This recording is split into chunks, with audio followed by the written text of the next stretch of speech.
กินหมกม่วงเด้อ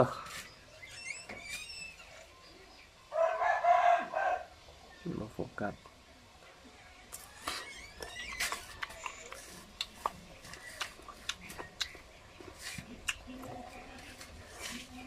มันไม่ยังไงพี่น้องคือให้ดูสร้างคือเก่าไปกับน้องนะกินหมกม่วงมงซอ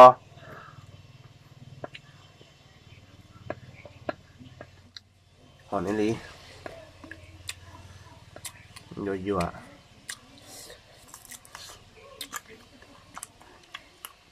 โคตรคักเลย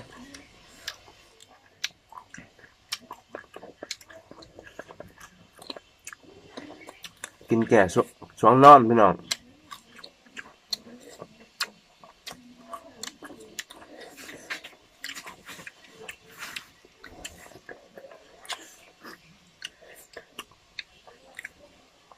อันนี้บุญไล่เด้อบ่แม่นบัวไล่เด้อนะมา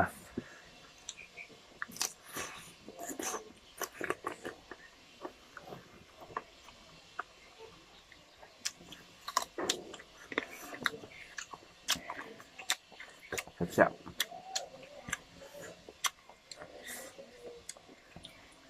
น้ำจิ้มหวานเด้อ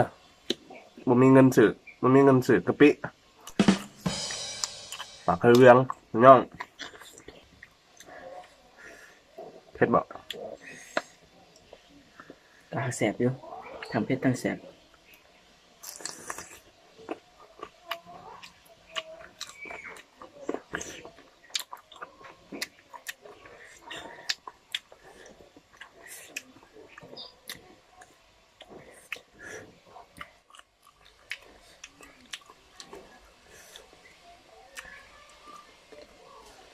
หอนอีหลี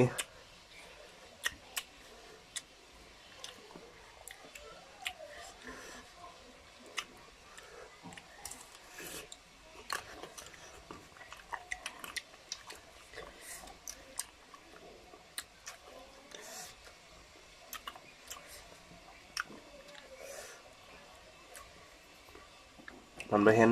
น้ำจำพี่น้องนี่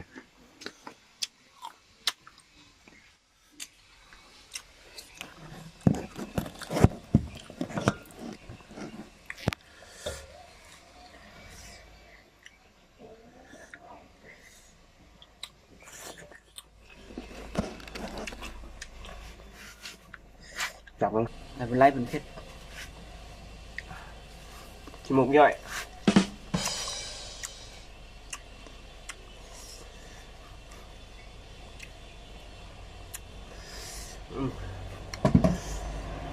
เผ็ดอีหลีเผ็ดปากแดงวะเนี่ย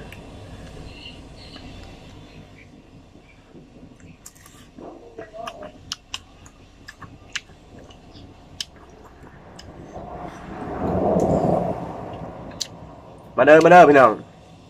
อยู่เพื่อนดูซ่านน่ะพวกไปใส่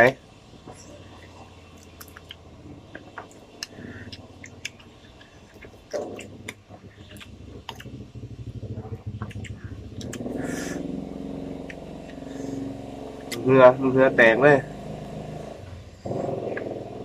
น้ำหอนสำแมวน่ะ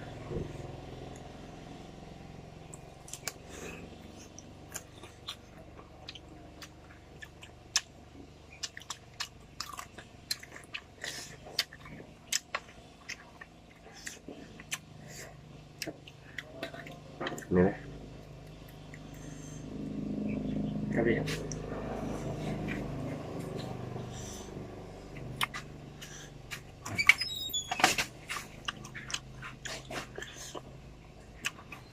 มาเจอตาแดงมาเลยเนี่ยเพชรขดพอหดแม่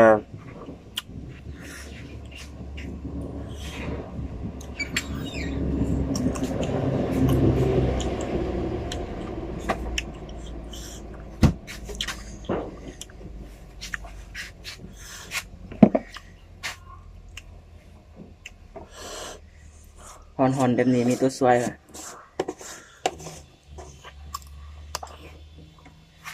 นี่เฮ็ดเองเนอะ นี่พี่น้อง น้ำปั้นนะพี่น้องเอามือละปั้นกันเลยนะ แบะมือคนเลย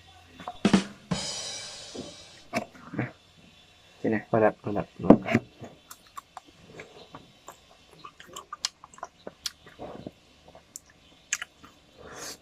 ครับ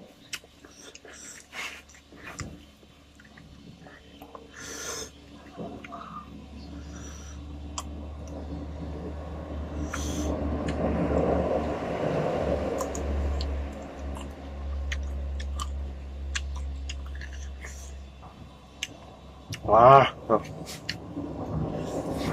สลายพี่น้อง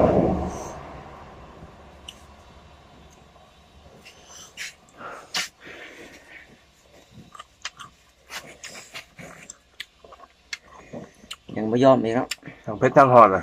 เพราะมันแสบนะ